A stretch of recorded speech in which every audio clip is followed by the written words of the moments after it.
처음 시작하는 시간입니다. 마치는 시간까지 함께 하실 것을 믿사오며 예수님의 이름으로 기도하옵나이다. 아멘. 전능하사 천지를 만드신 하나님 아버지를 내가 믿사오며 그 외아들 우리 주 예수 그리스도를 믿사오니 이는 성령으로 잉태하사 동정녀 마리아에게 나시고 본디오 빌라도에게 고난을 받으사 십자가에 못 박혀 죽으시고 장사한 지 사흘 만에 죽은 자 가운데서 다시 살아나시며 하늘에 오르사 전능하신 하나님 우편에 앉아 계시다가 저리로서 산자와 죽은 자를 심판하러 오시리라. 성령을 믿사오며 거룩한 공예와 성도가 서로 교통하는 것과 죄를 사하여 주시는 것과 몸이 다시 사는 것과 영원히 사는 것을 믿사옵나이다. 아멘. 찬송가 488장, 통일찬송가 539장, 488장, 통일찬송가 539장 들으신 후에 유금숙 집사님 기도해 주시겠습니다.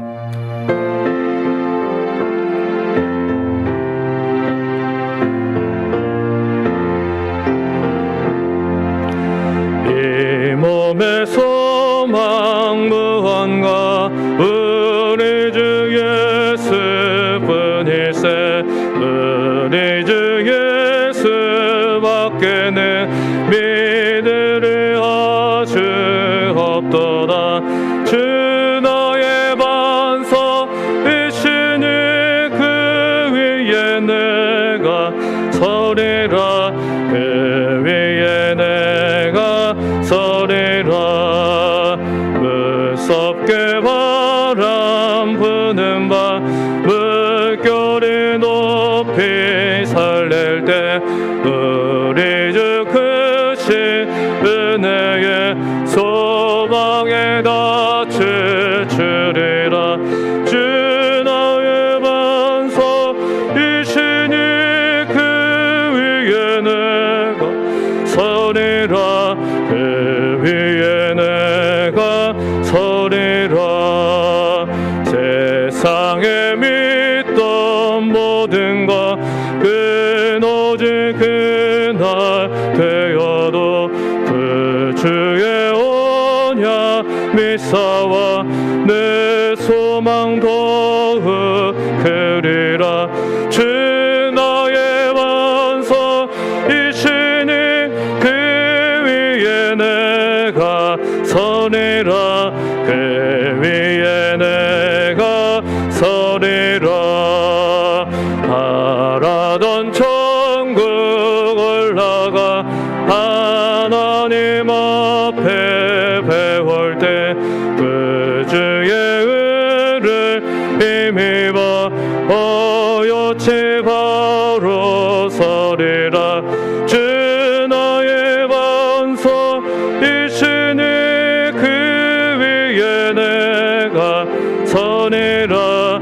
그 위에 내가 서리라.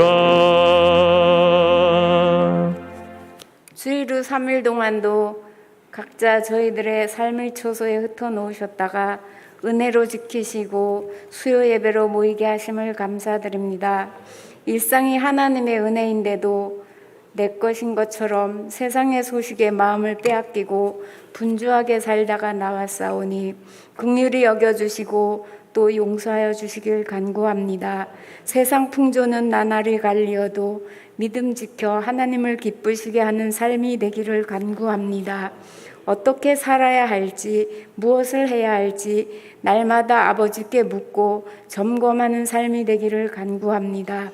성민재단을 피로 값주시고 세우신 주님, 주위의 모든 사람들이 성민재단을 통해 빛을 느끼게 하시고 저희는 나는 그리스도인이라는 것을 어디에서나 증거하게 하옵소서.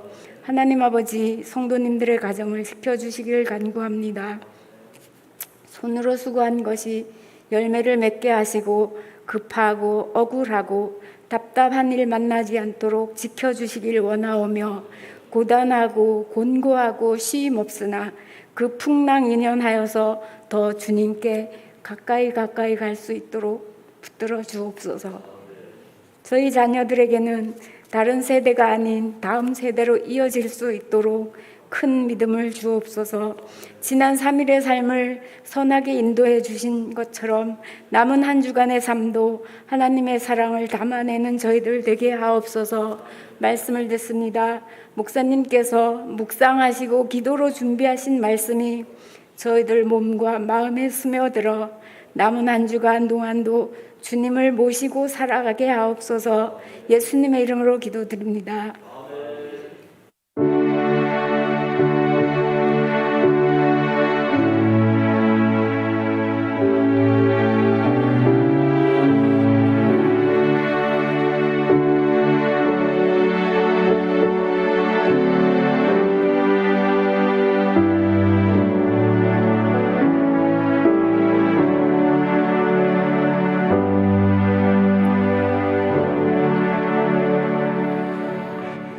교회 소식은 주보를 참조해 주시기 바랍니다. 이번 돌아오는 주일은 설립 40주년입니다. 그래서 우리 온 성도들 함께 모여서 우리 총동원 또한 주일 예배로서 하나님 앞에 감사드리고 영광 올려드리는 귀한 시간이 되기를 바랍니다. 이번 또 토요일 오전 9시 30분에는 이제 남전도의 친선 모임이 있는데 그 전에 8시 반에는 교회에서 함께 대청소가 있습니다. 함께 또 모여서 섬겨주시고 또 교제하시는 귀한 시간 되기를 바랍니다.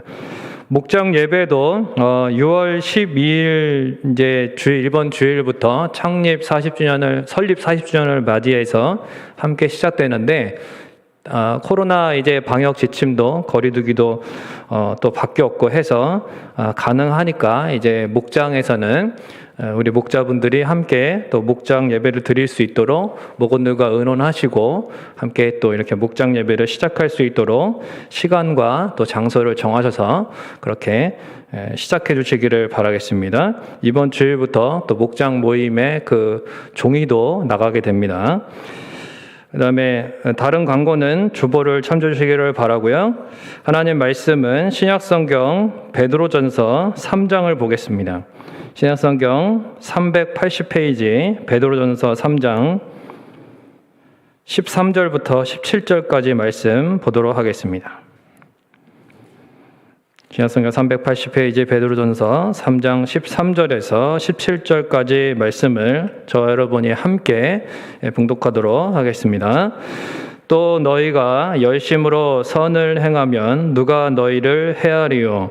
그러나 의를 위하여 고난을 받으면 복 있는 자니 그들이 두려워하는 것을 두려워하지 말며 근심하지 말고 너희 마음에 그리스도를 주로 삼아 거룩하게 하고 너희 속에 있는 소망에 관한 이유를 묻는 자에게는 대답할 것을 항상 준비하되 온유와 두려움으로 하고 선한 양심을 가지라.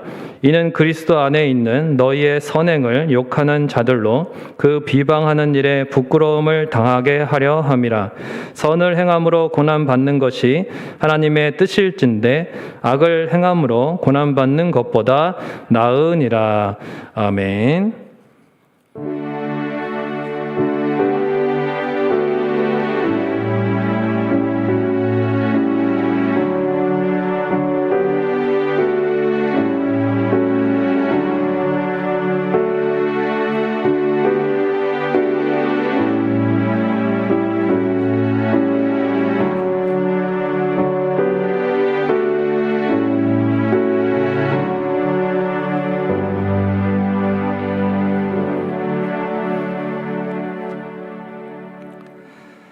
고마우신 하나님 아버지 은혜와 사랑을 항상 감사를 드립니다.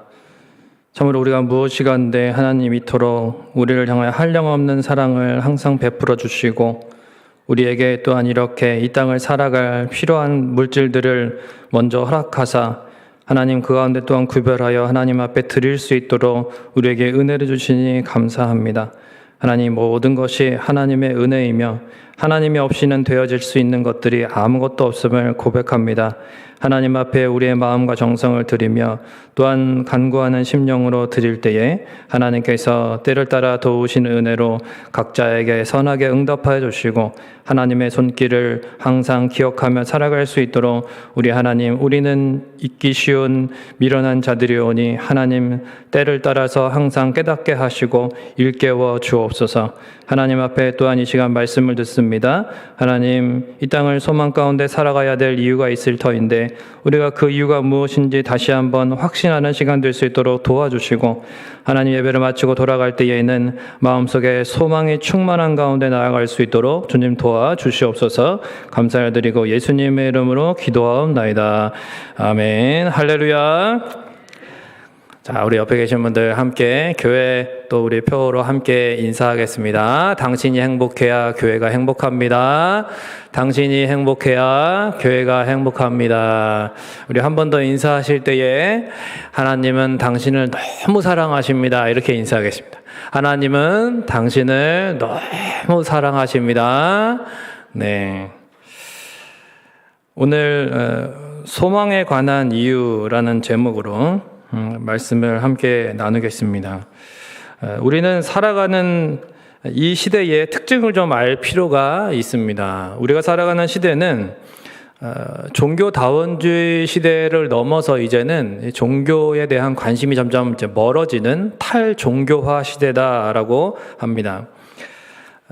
사람들은 코로나로 인해서 하나님께 더 나오는 사람들도 있지만 반대로 오히려 더 멀어지는 사람들도 많이 생기고 있습니다.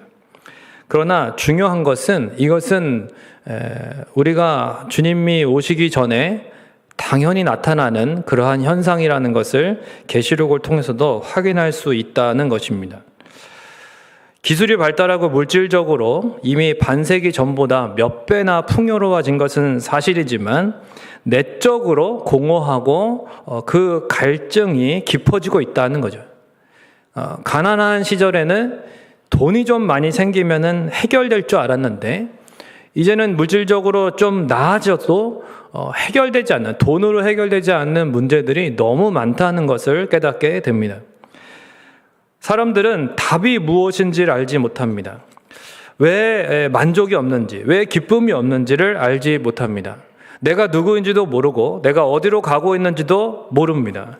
특별히 왜 인생은 이렇게 고통이 많은지 모르고 살아가고 있다는 것입니다. 사람들은 궁금해합니다. 베드로 사도는 오늘날 우리 그리스도인들의 삶이 세상 사람들에게 궁금증을 유발하는 삶이어야 한다고 우리에게 말씀하고 있습니다. 당시에도 기독교가 핍박당하는 그러한 상황 가운데서도 그리스도인들의 삶은 당시에 세상 사람들로부터 궁금증을 유발하는 삶이었다는 것입니다. 그래서 15절 말씀에 보면 너희 마음에 그리스도를 주로 삼아 거룩하게 하고 너희 속에 있는 소망에 관한 이유를 묻는 자에게는 대답할 것을 항상 준비해라 그랬습니다.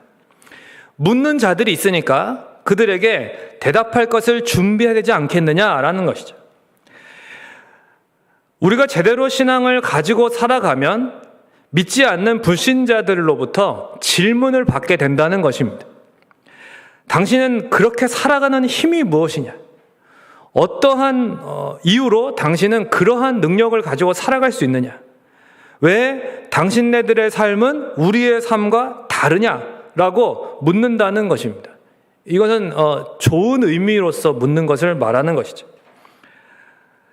사람들이 볼 때 궁금해지는 것이 있어야 우리가 제대로 신앙생활을 하고 있다는 것입니다. 반대로 믿지 않는 이웃이 나의 신앙에 대해서 궁금한 것이 없어요? 그럼 그거는 신앙의 위기다고 할 수 있어요. 이웃이 나의 삶에 질문이 생기지 않습니다. 그건 뭐냐면 다를 거 없다는 거죠.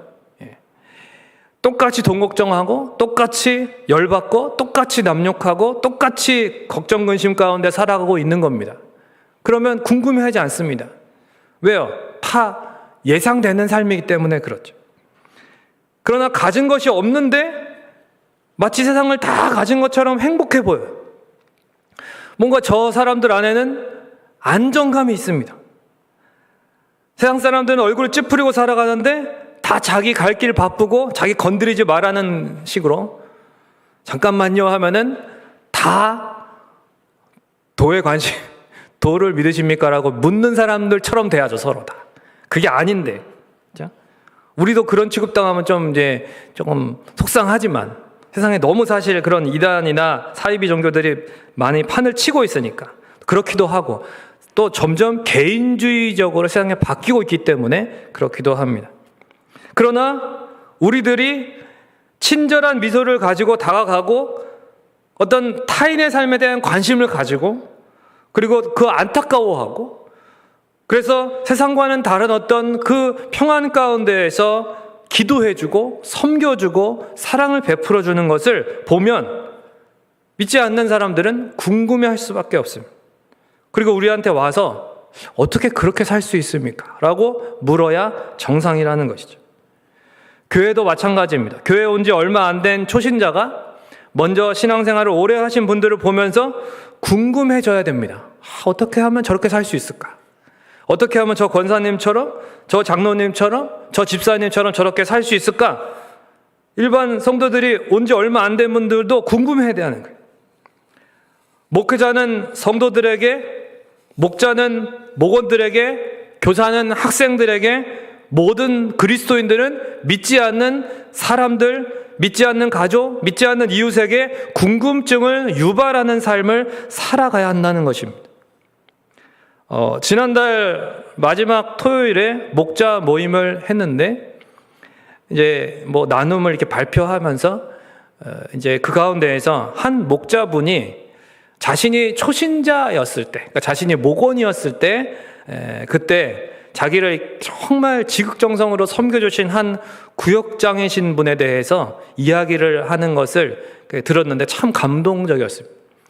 이제 초보 엄마, 아기를 낳고 어떻게 길러야 될지도 잘 모르고 참 어려움이 많았는데 그렇게 여러 가지로 어려운 상황 가운데에서 정말 많은 도움을 주신, 그래서 정말 거의 다 키워주시다시피 했다는 거죠. 그렇게 섬겨주신 그 구역장님이 계셔서 지금의 자신이 있다.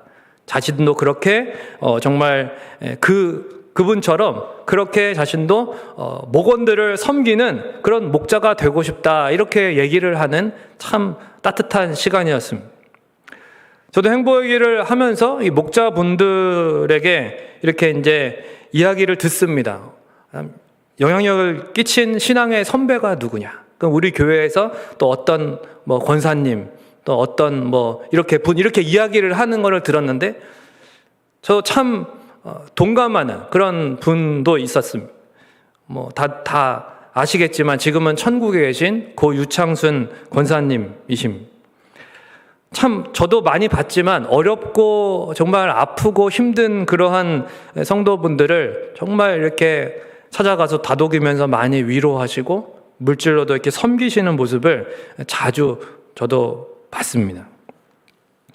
예수님이 산 소망이 되시기 때문에 이렇게 본인이 몸이 힘들고 아프고 어려워도 더 연약한 성도들을 섬기고 돌볼 수 있는 것입니다. 베드로는 성도들에게 소망에 관한 이유를 묻는 자에게 대답할 것을 항상 준비해야 된다라고 말하고 있습니다. 교회는 왜 가는 거냐? 예수는 왜 믿는 거냐? 믿으면 뭐가 좋으냐? 이렇게 묻는다면 그 질문에 대해서 여러분 답할 수가 있어야 된다는 거죠. 그러려면 내가 먼저 내 자신에게 질문을 해봐야 되는 것입니다. 왜 내가 예수님 믿는가? 아니 삶이 이렇게 힘든데도 왜 나는 계속 예수님을 붙들고 있는가? 다른 사람들이 나에게 묻기 전에 내 안에 먼저 확실한 대답을 가지고 있어야 한다는 것입니다. 하나님을 믿는데 고난이 찾아오고 상황이 악화된다 해도 믿음을 포기하지 않을 수 있는, 이렇게 어려운 데에도 믿음을 지켜야 되는 그 이유가 도대체 무엇이냐라는 것이죠. 주님만 바라보면서 열심히 선을 행했는데 고난이 주어질 수 있어요. 칭찬 대신에 욕이 돌아오고 박해를 받을 때에 그 길을 계속 걸어간다는 것은 어려운 일입니다. 바로 그러한 고난의 때에 주님을 향한 우리의 소망에 대한 답을 가지고 있어야 한다는 것입니다. 왜 어려움이 와도 핍박을 받아도 세상적인 것들이 풀리지 않는데도 예수님을 믿고 있습니까? 그 질문을 우리 자신에게 먼저 던지고 답을 가지고 있어야 합니다. 초대 그리스도인들은 고난 가운데 살았고 많은 공격을 받았습니다. 실제로 즉결 처형을 당하는 일도 굉장히 많았습니다. 지금 마치 이슬람권이나 이런 데서 또 북한에서 그렇게 처형당하는 것과 아주 유사한 그런 상황 가운데 살았습니다. 베드로는 의를 위하여 고난을 받으면 복이 있다고 말씀합니다. 우리 주님도 의를 위하여 핍박을 받는 자는 복이 있다고 하셨습니다. 그러니까 고난은, 핍박은 당시 그리스도인들의 일상이었고 그리스도인이 믿음으로 살고자 할 때에 반드시 치러야 될 필수적인 대가였다는 것입니다. 14절에 오늘 말씀에 보면 의를 위하여 고난을 받으면 복이 있는 자다. 그들이 두려워하는 것을 두려워하지 말며 근심하지 말라고 말씀하고 있습니다. 선을 행하다가 누군가 조롱하고 비난을 하면은 그만두고 싶죠. 내 돈 들여서 헌신하는데 왜 남이 뭐라고 하냐? 속상하고 정말 그만두고 싶을 때가 많이 있을 것입니다. 그럴 때 어떻게 나한테 자꾸 이런 일이 생기냐? 이렇게 할 것이 아니라 올 것이 왔구나. 이렇게 생각을 해야 되는 거예요. 신앙생활을 제대로 하면 반드시 사단이 주는 공격이 있습니다. 믿음의 시련이 있습니다. 오해받고 미움을 받고 불이익을 당하는 것을 이상히 여기지 말아야 한다는 것입니다. 17절에 보면 선을 행함으로 고난받는 것이 하나님의 뜻이다라고 했습니다. 악을 행하는 것으로 고난받는 것보다 낫다. 하나님의 기뻐하시는 일을 하다가 고난을 받아요. 고난을 불행이나 저주로 보는 것이 아닙니다. 이거는 당연한 거구나. 올 것이 왔구나. 오히려 베드로는 복이라고 했어요. 복이라고. 왜요? 고난당함을 통해서 하나님만을 더 의지하게 되고 그 가운데에서 하나님이 어떻게 풀어가시는지를 경험하게 되기 때문이죠. 이것이 바로 세상에서는 볼 수 없는 모습이고 세상 사람들이 볼 때 우리가 계속적으로 하나님을 믿고 주님을 믿고 살아가는 그 이유입니다. 그러니까 사람들은 우리를 볼 때 이해가 되지 않는 거예요. 야, 어떻게 저렇게 살 수 있을까? 그리스도인들은 고난이 오면 더 강해집니다. 고난 앞에 무릎 꿇지 않습니다. 선을 행함으로 고난을 받는 일이 있다면 두려워하지 말라는 것입니다. 세상 사람들처럼 똑같이 두려워하고 똑같이 걱정하지 말라고 말씀하셨습니다. 왜요? 그 고난에 하나님이 다스림이 있기 때문입니다. 진짜 두려워야 될 것은 무엇입니까? 고난과 고통을 주는 어떤 상황이나 조건이나 사람이 아닙니다. 하나님 앞에서 악을 행하는 것이 두려운 것이죠. 우리가 두려워야 될 분은 오직 하나님 한 분뿐이십니다. 왜요? 하나님만이 모든 것을 결정하시는 주권자이시기 때문에. 사람들이 어느 정도 영향을 줄 수 있어요. 서로 우리 관계적인 그런 존재이기 때문에 서로에게 영향을 주고 받을 수 있습니다. 사람들의 말에 아주 100% 완전 무결하고 전혀 1%도 영향을 안 받는 존재는 아니에요. 우리는 다 연약하니까. 그럴 수 있어요. 마음이 흔들릴 수 있고 힘들 수 있습니다. 그러나 결정적인 영향을 받을 수 없는 거예요. 할렐루야. 우리의 삶에 결정적인 영향은 누가 주시냐면 하나님이 주시는 것입니다. 전쟁의 승패, 나라의 흥망성쇠, 인간의 생사하복, 인생의 성공과 실패는 오직 하나님께 달려있는 것입니다. 많은 경우에 어려움이 지속되면 사람들의 신앙을 버리기도 합니다. 자신이 원하는 것이 이루어지지 않으니까 교회를 떠나기도 합니다. 선을 행하다가 누가 욕한다고 그만둬버린다면 선을 행하는 동기가 세상적일 가능성이 높다는 것입니다. 욥기를 보면 사단이 하나님에게 욥에 대해서 참소합니다. 욥이 하나님을 잘 섬기는 것 같지만 그에게 어려움이 찾아와도 과연 잘 섬기겠습니까? 하나님을 떠날 것이라는 거죠. 욥이 하나님을 섬기는 것이 아니라 하나님이 주신 것을 섬긴다고 생각했습니다. 사단은 욥과 하나님 사이가 너무 싫었어요. 하나님의 허락하에서 그래서 욥의 모든 것이 한순간에 날아가 버립니다. 사단이 공격합니다. 욥은 이렇게 고백합니다. 내가 모태에서 알몸으로 나왔은즉 또한 알몸으로 돌아갈지라. 그 그 유명한 말을 하죠. 주시니도 여호와시요 거두시니도 여호와시니라. 할렐루야. 이 고백을 누가 할 수 있습니까? 그러면서 그 말씀에 뭐라고 써 있습니까? 이 모든 일에 욥이 범죄하지 아니하고 원망하지 아니하니라. 사단의 참소와 달리 욥은 하나님이 주신 것이 아니라 하나님을 섬겼습니다. 사단은 동일하게 우리를 참소하는데 하나님께서는 그것을 일시적으로 허용하실 때가 있습니다. 사단은 우리가 하나님을 섬기는지 아니면 하나님이 주시는 것을 섬기는지 시험합니다. 하나님이 주신 것들을 내가 가지고 있었는데 이걸 잃을 때가 있는 거예요. 그때가 중요한 것입니다.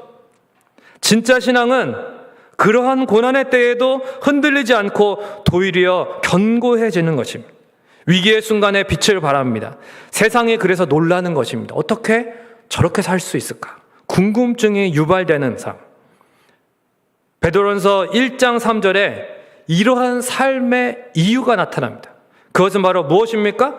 예수 그리스도를 죽은 자 가운데서 부활하게 하심으로 말미암아 우리를 거듭나게 하사 산 소망이 있게 하시며. 할렐루야. 산 소망. 세상의 소망은 죽은 소망이. 믿지 않은 세상은 소망을 말하지만 결국은 허무한 죽음으로 끝납니다. 그러나 우리에게 있는 이 산 소망은 세상과 비교할 수 없는 강력한 영원한 소망, 그 무엇도 흔들 수 없는 진정한 소망입니다. 1988년 서울올림픽 여자 복식 탁구 금메달리스트 2명, 현정아 선수와 양영자 선수는 참 유명하죠. 그런데 그 중에 이제 요즘에도 TV에 등장하는 분은 현정아 씨인데 양영자 씨는 왜 안 등장하느냐? 이분은 그 금메달을 따고 나서 얼마 안 돼서 이제 선교사로, 나는 복음을 전하는 그런 선교사가 되겠다 해서 몽골로 가서 선교사 남편을 만나서 결혼해서 거기서 선교를 하다가 우리나라에 이제 돌아오신 지 얼마 안 됐습니다. 그래서 뭐 언론이나 이런 데 잘 안 등장하는 이유가, 예능이나 뭐 이런 데 잘 안 등장하는 이유가 그런 거예요. 이 양영자 선수는 이 선교사님이죠. 이 선교사님은 어릴 때 참 많이 팔이 아팠는데도 불구하고 하나님 은혜로 치유를 받았습니다. 그래서 나는 하나님을 위해서 살아야겠다. 예수님의 영광을 위해서 나는 라켓을 휘둘러야겠다. 이렇게 이제 생각을 하고 살았기 때문에 뭐 86 아시안 게임, 뭐 88 올림픽 계속 전도지를 돌리면서 그렇게 그 경기장에서 또 그 선수촌에서 그렇게 생활을 했습니다. 그렇게 복음을 전하다가 하나님의 은혜로 자기의 실력으로 딴 것이 아니라고 고백합니다. 하나님의 은혜다. 자기가 금메달을 딴 것은. 그러면서 이 하나님을 전하기 위해서, 예수 그리스도를 전하기 위해서 몽골로 간 거죠. 거기서도 뭐 많은 어려움이 있었지만 그러나 거기서 꿋꿋하게 그 예수님을 전하는 삶을 실천합니다. 그 선교하는 모습을 보면서 많은 사람들이 아니 왜 금메달리스트가 이렇게까지 고생을 하십니까? 참 안타깝습니다. 이렇게 이제 어리석게 보는 거죠. 지인들도 걱정을 그렇게 하더랍니다. 야, 너 우리나라에서 계속 있었으면 현정아처럼 저렇게 뭐 이렇게 하면서, 그렇다고 뭐 현정아 선수가 이제 비교하는 건 아니고, 참 안타깝다는 거죠. 올림픽 금메달리스트들이 그 걷는 그 길이 있잖아요. 탄탄대로가 있잖아요. 차세대 탁구 꿈나무들을 키우는 그런 지도자의 길을 정말 걸어가면서 많은 부귀와 영화를, 부와 명예를 누릴 수 있었는데 그런 것들을 다 내려놓고 갔습니다. 그 양효자 선교사님이 이렇게 고백합니다. 예수님만이 나의 소망이시고 기쁨이시고 능력이십니다. 그리고 진정한 가치는 금메달이 아니라 하늘의 면류관입니다. 이렇게 말했어요. 인생의 진정한 목적과 소망이 무엇인지를 분명하게 알았던 거예요. 이렇게 오직 예수님을 소망으로 삼고 살았기 때문에 선교 활동을 마치고 귀국을 하니까 하나님이 은혜를 주셨어요. 그래서 탁구 청소년 꿈나무를 키우는 감독으로 또 활동을 하고 복음도 전하고 그 꿈나무들과 성경 공부도 할 수 있도록 복음을 전하는 삶을 계속 살아가고 있다는 것입니다. 하나님 은혜죠. 여러분, 우리가 누굽니까? 마음에 예수님을 주로 삼은 자들 아닙니까? 우리 위에 십자가에 죽으사 다시 부활하신 예수 그리스도만이 소망인 인생들입니다. 시련과 고통이 찾아와도 결코 무너지지 않습니다. 선을 행하다가 억울한 일을 당할 때에도 온유함을 보이는 것입니다. 모든 억울함과 답답함을 왜요? 심판하실 주님이 계시기 때문에. 요즘에 새벽마다 묵상하는 이 사무엘서 말씀 가운데 이 다윗의 삶을 보십시오. 오늘 새벽은 또 특히 또 그런 모습. 단창을 던지잖아요. 벽에 팍 꽂히는데 그걸 똑같이 뽑아가지고 분노의 단창을 왕한테 날리지 않았습니다. 참 대단하네. 그 젊은 형기. 사실 그 자리에서 어떻게 보면 그 물맷돌도 그렇게 잘 던지는데 뭐 단창으로 정확하게 못하겠습니까? 할 수 있었겠지만. 그러나 누구를 바라본 거죠? 그 순간에도 하나님을 바라본 거예요. 그러니까 이미 사울이 단창을 쥐고 있는 데에도 그 앞에서 어떻게 해요? 수금을 막 아름답게 은혜롭게 막 연주를 하다가 단창을 탁 던지니까 또 하나님 은혜 가운데 탁 피하고, 참 하나님의 손에 있음을, 사울의 손에 있지 않음을 그가 알았던 거죠. 언제요? 골리앗과의 싸움에서부터 알았던 것이죠. 아니 그 전에 들에서 양을 칠 때, 사자와 곰과도 싸워서 이길 때, 아 하나님의 손에 있구나. 구원은 하나님의 손에 있구나. 전쟁은 하나님의 손에 있구나. 이처럼 마음의 주로 모신 예수 그리스도로 인해서 환난 중에도 의연하고 담대하고 요동치 않고 오히려 기뻐하며 감사하는 산 소망의 삶을 살아가시기를 주님의 이름으로 축원을 드립니다. 말씀을 맺겠습니다. 왜 어려움에도 세상적인 것들이 풀리지 않아도 예수 그리스도를 믿을 수 있는가? 왜 똑같이 화내고 싸우고 억울해하지 않고 오히려 원수를 예수님처럼 사랑하는 거죠. 예. 그렇게 원수를 사랑하기까지 할 수 있는 것일까? 어떻게 우리를 거부하는 영혼들은 막 끝까지 막 그렇게 품습니까? 자존심 상하는데도. 제가 이제 그런 경험을 했죠. 제가 그렇게 철없이 막 신학생 때 막 방황하고 그렇게 1, 2학년을 헛되게 보낼 때 참 감사하게도 하나님은 산적같이 생긴, 거칠게 생긴 그 터프한 신학과 졸업한 선배를 만나게 하셔가지고 그 선배는 저만 볼 때마다 맨날 똑바로 살아라. 너는 목사님 아들이 신학생이 맨날 그따위로 살면 되겠냐. 맨날 그렇게 뭐라고 꾸지람을 하는 것입니다. 나이도 저랑 많이 차이 나고 싸움도 워낙 잘하고 그러니까 제가 뭐 쪽도 못 쓰고 맨날 앞에서 이제 만나면은 막 그냥 기분만 나쁘고 그랬습니다. 왜 이 사람 나한테 왜 이러는 걸까? 이해가 안 됐어요. 네, 신학과 3학년 때 가을 MT를 갔다 그랬죠. 갔는데 그 선배가 특강을 하러 강사로 온 거예요. 너무 보기 싫었는데 큰일 났다. 또 이따가 만나면 또 잔소리 하겠네. 근데 아무 얘기를 안 하는 것입니다. 잘 됐다. 그다음에 이제 특강은 졸고 게임할 때는 밤새도록 막 새벽 2시까지 막 눈을 부릅쓰고 막 같이 막 마피아 게임하고 막 열심히 그렇게 놀았습니다. 그러고 이제 화장실을 이제 자기 전에 가야겠다. 새벽 2시에 이제 화장실을 가려고 탁 나가는데 그 복도에, 숙소 복도에서 저쪽에 이제 강사 방에서 막 이상한 소리가, 웅웅 하는 소리가 막 들리는 거, 웅웅 하는 소리가. 이게 무슨 소리냐. 그래갖고 이제 화장실 갔다 나오다가 그래도 또 궁금해가지고 귀를 대고 이렇게 들었는데 그 가운데서 이제 들려오는 소리가 있었죠. 주여, 선종이를 불쌍히 주옵소서. 저가 뭐라고? 저 같은 사람을 위해서 그렇게 울면서 기도를 해주는 그 선배의 그 목소리를 듣고 참 뒤통수가 한 대 맞은 것 같아요. 참 이게 충격을 받았습니다. 내가 뭐라고 나를 새벽 2시까지, 지금 느끼는 건 그런 거예요. 근데 그때는 이거 뭐야 마음이 너무 찜찜한 거예요. 그런데 그러다가 저희 집에 이제 문제가 생겨서 더 이상 이제 학비를 감당할 수 없는 상황이 되었고, 그래서 이제 제가 학교를 어차피 신학에 뭐 큰 뜻도 없었고, 그래서 저는 그냥 부모님이랑 상의 안 하고 자퇴를 하려고 교무처를 가고 있는데 그 선배를 딱 만난 겁니다. 오늘 웬일이냐?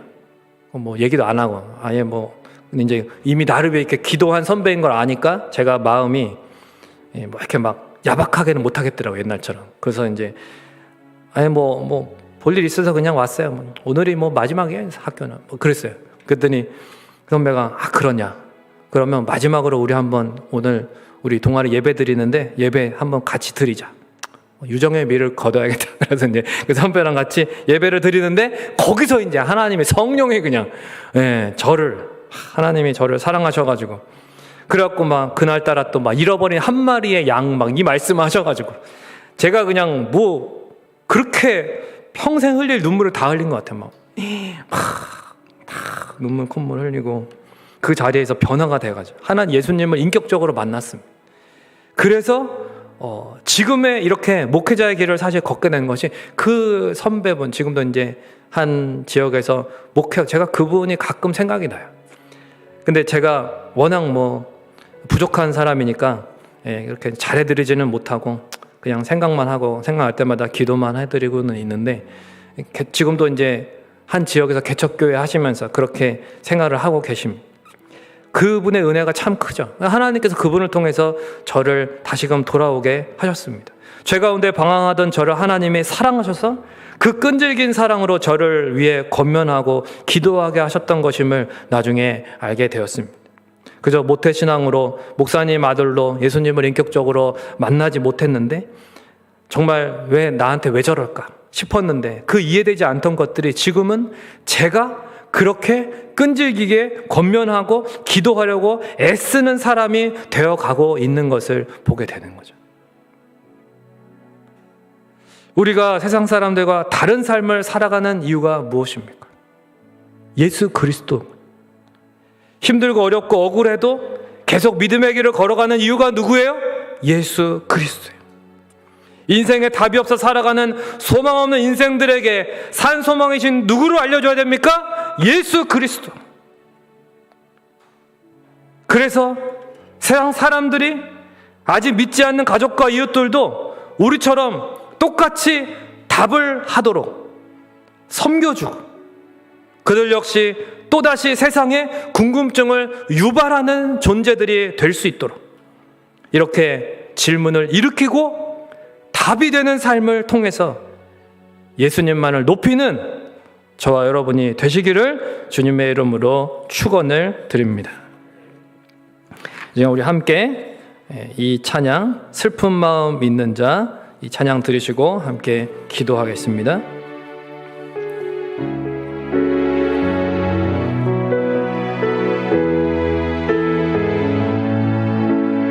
슬픈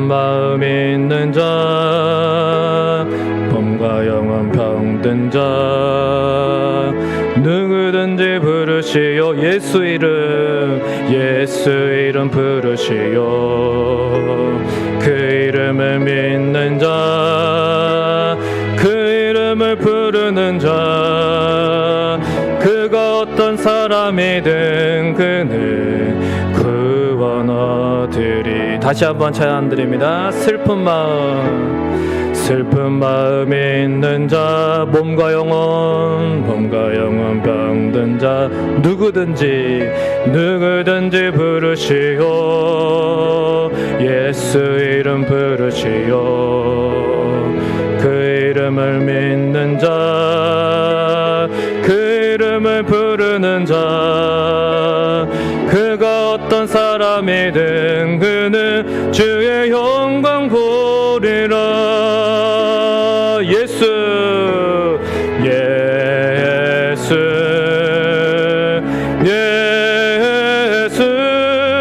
오 능력의 그 이름 예수 나 외쳐 부르네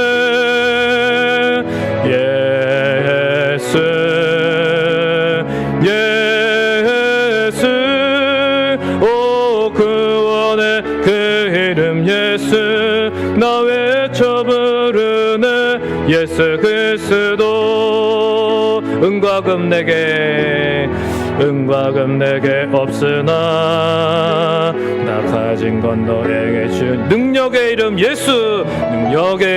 예수라 아멘 그 이름 이름을 붙드시어 그 이름을 믿는 자, 그 이름을 믿는 자, 그 이름을 외치는 자, 그가 어떤 사람이든 그는 주의 영광 보리라. 아멘. 다 같이 예수, 예수, 예수. 오 능력의 그 이름 예수, 나 외쳐 부르네. 예수, 예수. 오 구원의 그 이름 예수, 나 외쳐 부르네. 예수 그리스도. 이제 우리 함께 기도하겠습니다. 여러분, 우리는 궁금증을 유발하는 삶을 살아가야 됩니다. 그럴 수 있는 것은 우리에게 예수 그리스도가 계시기 때문에, 우리의 산 소망이신 예수 그리스도가 계시기 때문에 우리는 세상 사람들과 다른 삶을 살아갈 수 있어요. 힘들고 어렵고 억울해도 계속 이 믿음의 길을 걸어가는 이유가 예수 그리스도입니다. 인생에 답이 없이 살아가는 소망 없는 인생들에게 알려줘야 할 분은 바로 예수 그리스도입니다. 우리에게 예수 그리스도 산 소망이신 그분이 계십니다. 그렇다면 우리가 어떻게 살아야겠습니까? 궁금증을 유발하는 존재, 질문을 일으키고 답이 되어주는 삶을 예수 그리스도 안에서 우리가 살아가는 것입니다. 저와 여러분이 이러한 삶을 살아갈 수 있도록 이 시간 한번 통성으로 우리 같이 한번 기도하도록 하겠습니다. 할렐루야. 찬양과 영광을 받으실 아버지 하나님, 하나님 아버지, 오늘도 우리를 그리스도 예수 안에서 거듭나게 하사 산 소망에 있게 하시니 감사합니다. 저 영원한 썩지 않는 기업을 우리에게 허락하시고 저 천국의 면류관을 우리에게 주실 예수님, 주님을 찬양합니다. 우리 주님만을 바라봅니다. 우리가 땅을 살아갈 때에 그래서 세상 사람들과 다른 삶을 살아갈 수 있습니다. 어떻게 저렇게 힘든데, 어떻게 저렇게 고통스러운데도 기뻐하고 감사하고 하나님을 믿고 끝까지 순종할 수 있는가? 정말 하나님, 우리가 저들에게 궁금증을 유발할 수 있는 그러한 삶을 살기를 원합니다. 질문을 일으키는 삶, 그리고 또한 답이 되어주는 삶, 예수 그리스도 안에서 우리가 살아갈 수 있도록 인도하여 주시옵소서. 예수 그리스도가 답이심을 알려줄 수 있는 삶을 살아가게 하옵소서. 우리를 사용하여 주시옵소서. 우리에게는 힘이 없습니다. 그러나 우리 안에 계신 예수 그리스도께서 우리의 능력이 되시고 우리의 소망이 되시고 우리의 기쁨이 되시기 때문에 하나님이 어렵고 힘든 세상 가운데서도 주님, 우리가 살아갈 수 있습니다. 주님, 기뻐할 수 있습니다. 찬양할 수 있습니다. 주님을 높이며 주님을 경배하며 주님을 드러내는 삶을 살아가도록 인도하여 주시옵소서. 우리는 부족하지만 우리 안에 계신 예수 그리스도께서 강하시기 때문에 약할 때 강함 되시는 주님을 온전히 신뢰하며 주님 안에서 소망 가운데 나아갈 수 있도록 인도하여 주옵소서. 우리의 산 소망이 되시는 예수 그리스도께서 우리의 삶을 책임지시고 인도하실 것을 믿습니다. 고난 가운데 있습니까? 그 가운데에서 주님을 생각하게 하시고 주님이 우리 안에 계시니 산 소망이 되어주신 것을 우리가 다시 한번 확신하게 하시고 예수 그리스도를 외치게 하여 주시옵소서. 당신 어떻게 그렇게 살아갈 수 있습니까? 예수 그리스도가 나의 답이시기 때문에, 예수 그리스도가 나의 소망이시기 때문에 나는 이렇게 살아갑니다라고 고백할 수 있는 믿음의 사람들이 될 수 있도록 주님, 우리를 사용하여 주시옵소서. 주님, 역사하여 주시옵소서.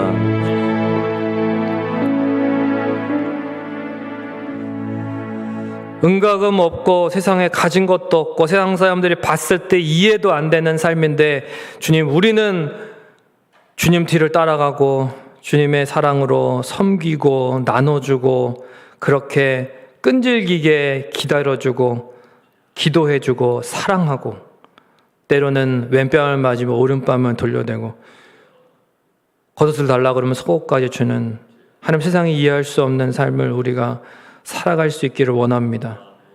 우리 안에 예수 그리스도가 산 소망이시기 때문에 우리가 그렇게 살아갈 때에 주님, 우리에게 질문이 생기는 것이고, 그럴 때 우리는 예수 그리스도가 답이라는 것을 담대하게 선포할 수 있기를 원합니다. 주님, 우리를 사용하여 주시옵소서.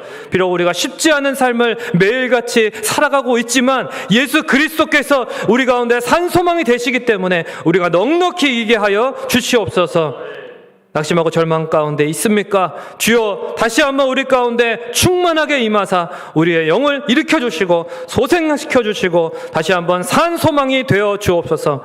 저 하늘에 썩지 않을 영원한 기업이 우리 가운데 있습니다. 이 땅 가운데 삶이 영원한 삶이 아님을 주님 항상 기억하면서 산 소망이신 예수 그리스도만을 모든 순간에 찬양하고 고백하며 답할 수 있는 주님 믿음의 사람들이 될 수 있도록 우리를 사용하여 주시옵소서. 감사를 드리고 예수님의 이름으로 기도하옵나이다.